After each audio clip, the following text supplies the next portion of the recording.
अस्सलामुअलैकुम दोस्तों। पाकिस्तान और बांग्लादेश के दरमियान पहले टेस्ट मैच के तीसरे दिन अजान अवैस और अब्दुल्ला फजल ने क्रिकेट की 135 साला तारीख बदल कर रख दी।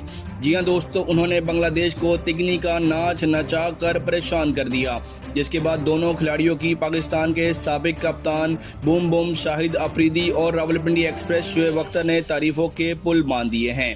शोएब अख्तर और शाहिद अफरीदी ने अब्दुल्ला फजल और अजान अवैस के बारे में क्या कुछ कहा, अजान अवैस ने कौन सा 135 साला रिकॉर्ड चकनाचूर करके बंगालियों को अब यूं समझ ले कि रोने पर मजबूर कर दिया है, और साथ ही साथ यहाँ पर उन्होंने ऐसे सीनियर प्लेयर जो सिर्फ टीम के ऊपर बोझ बने हुए थे और टॉप ऑर्डर की पोजीशन उन्होंने संभाली हुई थी लेकिन कुछ परफॉर्म नहीं कर रहे थे, उनको भी टीम से बाहर कर दिया है। तो आपको तमाम मालूमात आपको मुकम्मल तफसीलात के साथ बताते हैं, तो आपने वीडियो को दोस्तों शुरू से लेकर आखिर तक लाजमी देखना है। और अगर आपको इन दोनों को यंग बल्लेबाजों की जो है ना बैटिंग पसंद आई है तो आपने चैनल को सब्सक्राइब भी कर देना है। दोस्तों, पाकिस्तान और बांग्लादेश के दरमियान पहले टेस्ट मैच में जब बांग्लादेश ने, आप सबको पता है, 413 रन का पहाड़ जैसा टारगेट पाकिस्तान को दिया था, तो ऐसा लग रहा था कि पाकिस्तानी टीम पहले ही दिन ये मैच हार जाएगी। लेकिन पाकिस्तान की जानिब से पहले इमामुल हक और अजान अवैस की शानदार बल्लेबाजी देखने को मिली। इमामुल हक 45 रन बनाकर तो आउट हो गए, लेकिन बाद में जब अब्दुल्ला फजल बल्लेबाजी के लिए आए तो दोनों ने मिलकर शानदार बैटिंग का मुजाहिरा किया। दूसरे दिन और तीसरे दिन भी दोनों ने जबरदस्त बल्लेबाजी जारी रखी। अजान अवैस ने शानदार चौका लगाकर अपनी सेंचुरी भी जड़ डाली अपने पहले डेब्यू मैच के अंदर ही, जबकि अब्दुल्ला फजल ने अपनी 50 मुकम्मल की।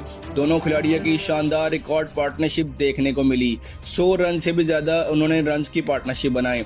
दोस्तों, इन दोनों खिलाड़ियों ने 135 साला रिकॉर्ड भी तोड़कर रख दिया। दोनों ने 100 से ज़्यादा रन की शराकतदारी कायम की और इससे पहले कोई भी दोनों जवान खिलाड़ियों अपने डेब्यू मैच में ऐसी शानदार पार्टनरशिप नहीं कायम कर सके। ये दोनों खिलाड़ियों की डेब्यू मैच था और दोनों ने रन्स की तारीखी शराकतदारी कायम की, जिसके बाद दोस्तों शोएब अख्तर और शाहिद अफरीदी का बयान भी सामने आया। शाहिद अफरीदी का कहना था कि ये मुझे बाबर आजम से भी बड़ा खिलाड़ी लग रहा है, आने वाले वक्त में ये संगाकारा और बड़े बड़े लेजेंड्स खिलाड़ियों के भी रिकॉर्ड तोड़ सकता है।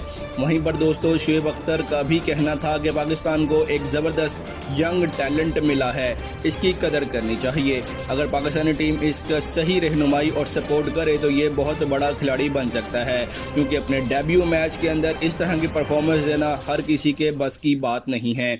दोस्तों, इन दोनों खिलाड़ियों की परफॉर्मेंस आपको कैसी लगी कमेंट सेक्शन में ज़रूर बताइएगा। मिलते हैं अगली वीडियो में, तब तक के लिए अल्लाह हाफिज़।